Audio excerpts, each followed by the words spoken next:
Traveler, imagine waking up one morning to find your country no longer exists. The flag is gone, the borders erased, the name of your homeland scrubbed from the maps of Europe. And yet, you still wake, still breathe, still speak the words of your mother tongue.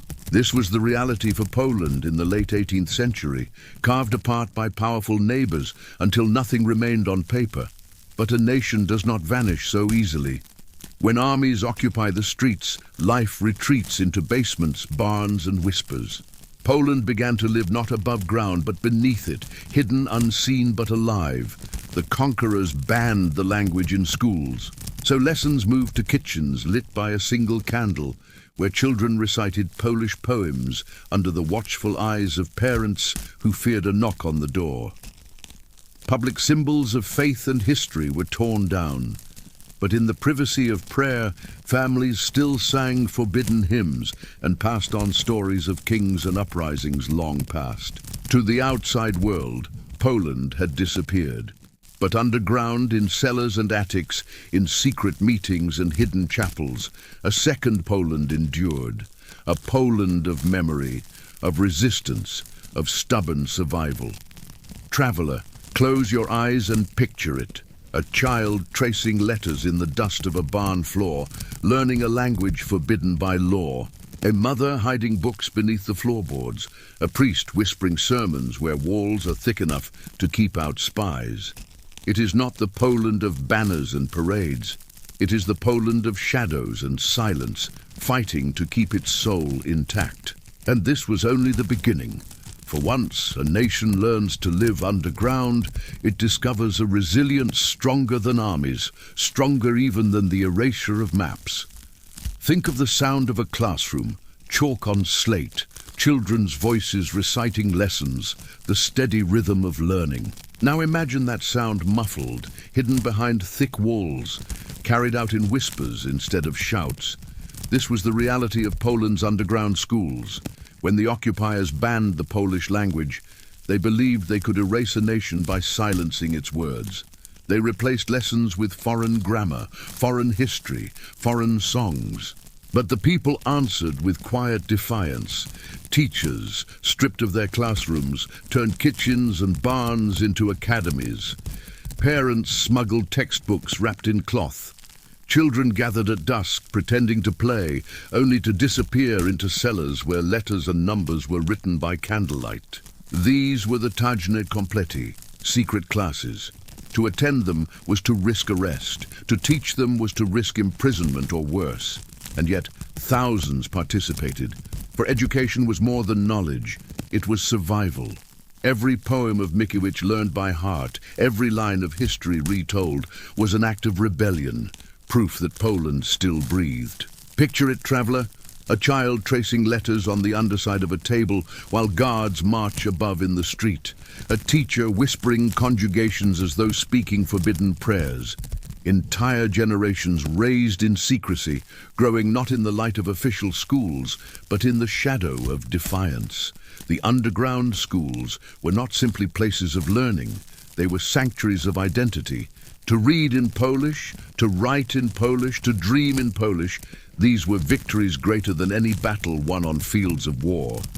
And so, as the world above accepted maps without Poland, below the surface another nation grew.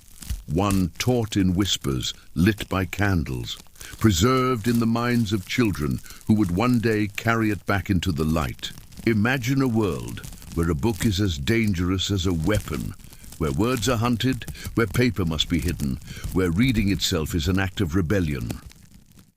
This was life in Poland, when conquerors sought to erase not only the state, but the stories that gave it meaning. Books in Polish were confiscated, burned, outlawed, libraries were emptied, printing presses silenced. But knowledge has a way of slipping through cracks. In attics and cellars, secret presses groaned back to life. Ink was mixed in kitchens, paper smuggled across borders, and whole libraries were copied by hand. These forbidden pages passed from hand to hand like contraband. A single book might be read by dozens, each family treasuring it as though it were gold. Poetry became ammunition, history a shield. Mickiewicz and Słowacki, forbidden to be taught in schools, instead travelled in whispers and in smudged ink hidden between covers of harmless-looking volumes. Picture it, a boy reading by lamplight, ears straining for footsteps outside. A mother hiding a pamphlet beneath the lining of her coat. A press hidden behind a false wall, printing copies until the ink ran dry. To be caught with such texts could mean punishment, yet still the presses worked, night after night. The occupiers thought they could control memory by silencing books. Instead, they only gave them greater power. For every secret copy carried the weight of defiance, every verse was sharpened by danger. Words became weapons sharper than swords, capable of wounding empires. Consider this: armies march and empires fall, but a poem, once planted in the heart, survives for centuries. In Poland's underground, literature was not pastime, it was lifeline. Close your eyes and imagine a country that no longer exists. No flag, no parliament, no army on parade. And yet, beneath the surface, in secret, it still functions. Laws are written, trials are held, schools operate, newspapers circulate. This was Poland during the Second World War, the only nation in history to build a full underground state. When Nazi Germany and the Soviet Union carved Poland apart in 1939, the occupiers sought to erase more than territory. They outlawed Polish institutions, banned political parties, censored the press. But instead of silence, a hidden state arose. Its capital was nowhere and everywhere, in basements, in forests, in coded letters smuggled through the night. The Polskie Państwo Podziemne, the Polish underground state, was more than resistance fighters. It was a government in exile brought to life on native soil. There were underground courts that tried collaborators, underground schools that taught banned subjects, underground newspapers that printed hundreds of thousands of copies. Even a shadow parliament existed, representing every major political faction. Imagine it. By day, an ordinary shopkeeper serves bread to customers. By night, he becomes a courier, carrying documents hidden in loaves. A young woman walks through Warsaw, her basket filled with flowers. Beneath them, coded messages. A teacher in a private flat recites history lessons banned by the Reich. In every corner, ordinary lives became threads in a secret nation woven under the occupier's nose. At its heart stood the Armia Krajowa, the Home Army, one of the largest underground military forces in Europe. But this was not only an army, it was an entire shadow society, keeping alive the rhythm of a country that officially did not exist. Traveller, think of the courage it takes not just to fight, but to live normally in secret, to go to school in a stranger's apartment, to read a newspaper that could mean death if discovered, to know that the law itself still functioned in the shadows. This was Poland's greatest paradox, a state that was more alive underground than some nations were above it. The occupiers could burn cities, ban languages, and execute leaders, but they could not stop an entire country from surviving beneath their boots. The night in occupied Poland was never truly silent. Somewhere in the distance, a train exploded. A bridge collapsed into the river. A coded message crackled over a hidden radio. This was the work of the secret army, the armed heart of Poland's underground. The Armia Krajowa, or Home Army, was vast, hundreds of thousands strong at its height. It was not an army in uniforms marching in daylight. It was an army of shadows. Shopkeepers who carried pistols under their aprons, students who passed coded notes in classrooms, priests who doubled as messengers. Sabotage became their language. Telegraph lines cut in the night, ammunition depots blown sky high, German trains derailed again and again, so often that the occupiers could never fully trust their railways. Every act was small in isolation, but together they were relentless. 1,000 cuts against the occupiers' strength. The Home Army ran secret radio stations, their signals bouncing across Europe, proof that Poland had not gone silent. Couriers crossed mountains and rivers to carry intelligence to London, reports so precise that Allied leaders used them to plan their campaigns. Imagine a young woman pedaling a bicycle across a field, her basket filled not with bread, but with microfilm, carrying the truth of Nazi crimes to the free world. But the secret army was not only sabotage and intelligence, it was also preparation for the moment of uprising. Hidden arsenals, coded drills, clandestine training in forests. To be caught meant torture, execution, entire villages punished. Yet still they prepared, for they believed that one day Poland would rise openly again. Imagine a city where every street corner might hide a fighter, every farmhouse a cache of weapons, every whispered phrase a password. This was not just resistance. It was an entire society, living as if freedom already existed, waiting for the moment when the underground could burst into light. And though that moment would come, in tragedy and fire, the courage of the secret army proved a truth as old as history, that even in the darkest night, an invisible army of hope can march without banners, without fanfare, and still shake the foundations of empires. Picture a city that lives in two worlds at once. On the surface, soldiers in black boots, flags of the occupier, curfews, and fear. Beneath it all, whispers in stairwells, presses pounding in basements, tunnels carrying secrets instead of water. This was Warsaw under occupation, a city above and another city below. In daylight, the streets belonged to the occupiers. German patrols marched past burned-out buildings, checkpoints divided neighborhoods, posters warned of death for anyone caught with forbidden books or weapons. But after sunset, a different Warsaw awoke. Cellars filled with the smell of ink as secret newspapers rolled off hidden presses. Couriers slipped into the night, carrying leaflets folded in bread baskets or tucked inside coats. Even the sewers became arteries of the underground. Dark, foul-smelling tunnels turned into highways of resistance. Fighters crawled through them to evade patrols, carrying messages, weapons, even entire squads beneath the city. To walk the streets of Warsaw was to live in one world. To slip beneath them was to enter another, where freedom still breathed. Ordinary apartments became classrooms. Behind closed curtains, children learned history their occupiers had erased, whispered poems banned in schools. Cafes that by day served coffee became meeting places by night for conspirators plotting sabotage. A city that seemed conquered was in truth alive in shadow. The occupiers tried to stamp out this hidden life with raids, arrests and executions. Yet for every press destroyed, another appeared. For every courier captured, another took their place.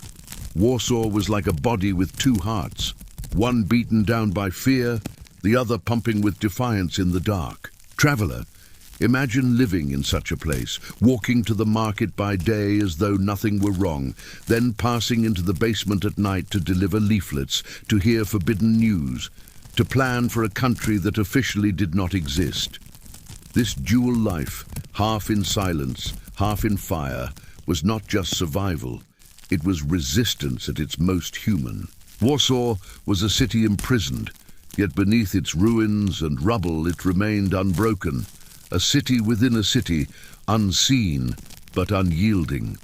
When the guns of the Second World War fell silent, Poland did not step fully into the light. The swastika flags were torn down, but in their place came the red banners of the new rulers. Freedom, promised in victory, was replaced by another silence, the silence of censorship, of surveillance, of fear. And so once more, Poland learned to live in the shadows. The communists controlled the press, the schools, the airwaves.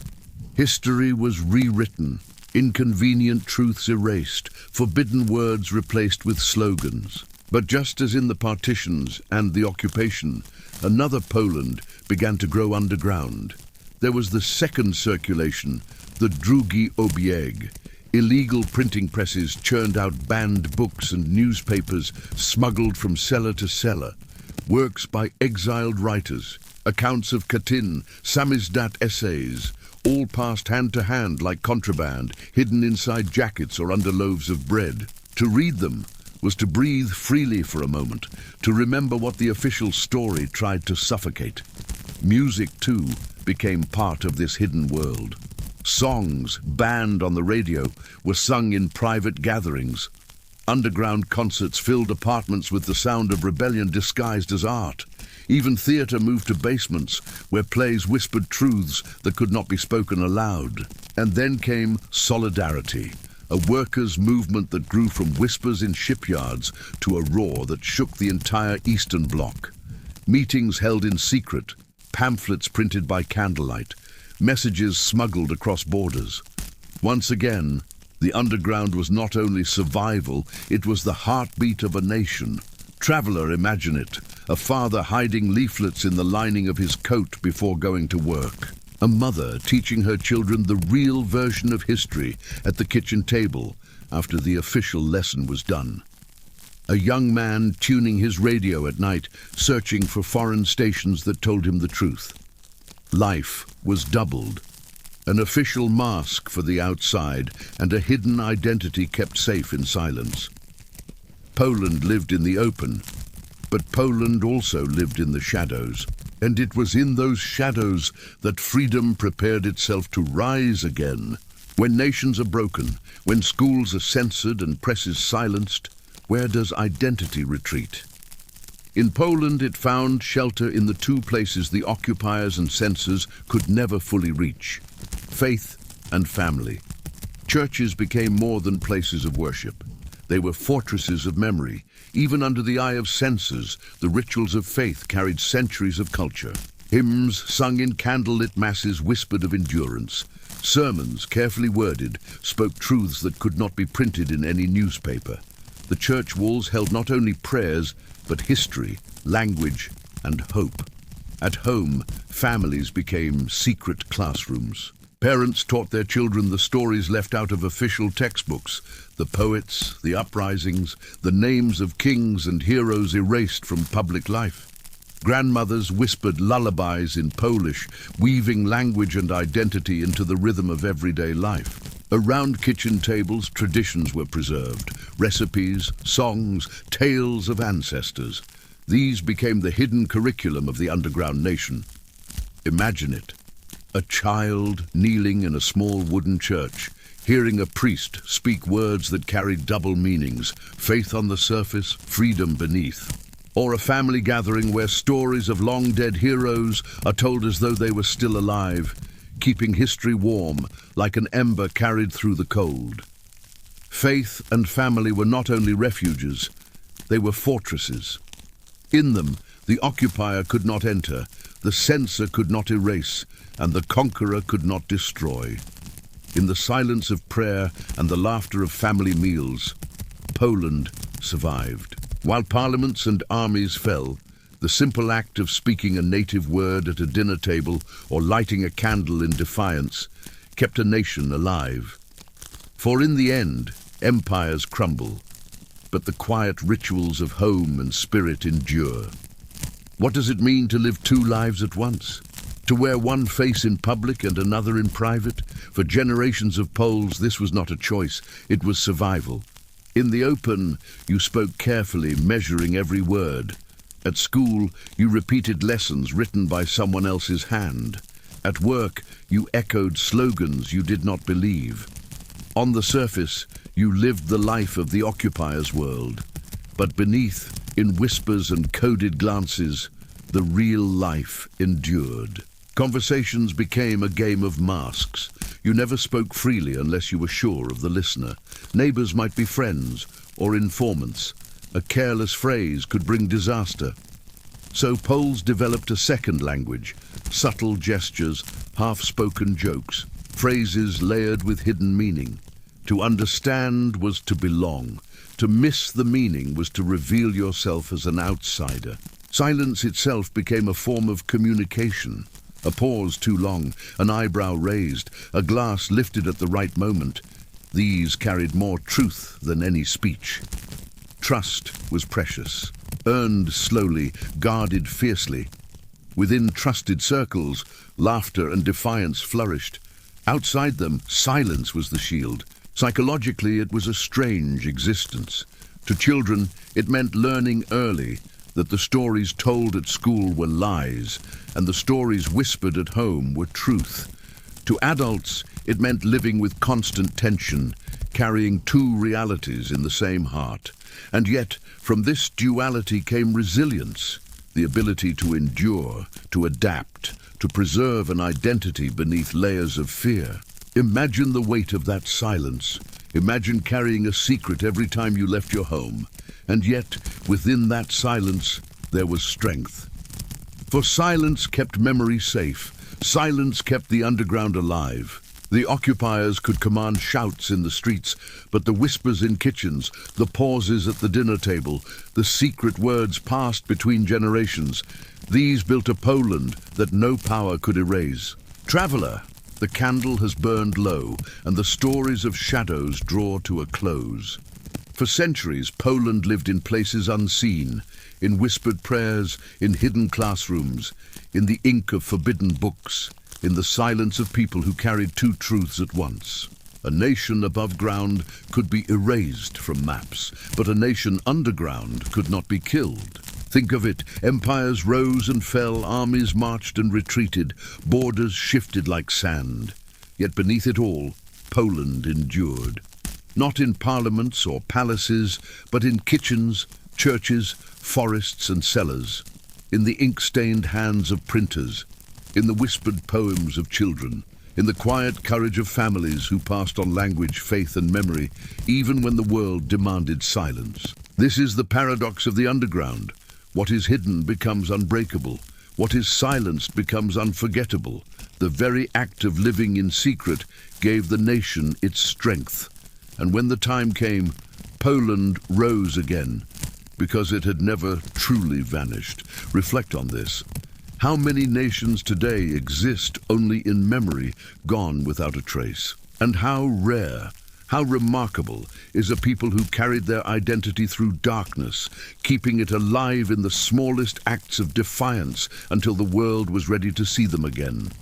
The underground was not only a place of survival, it was a forge. In its silence, resilience was shaped. In its shadows, hope was sharpened. And when Poland stepped once more into the light, it carried with it the memory of all those hidden lives that had kept the flame alive. So, as we close this journey, I ask you, where are you listening from tonight, and what time is it for you? And tell me, do you believe a nation can ever truly die if its people refuse to forget? Until another midnight, rest well, traveller, and remember, the strongest roots are the ones that grow unseen,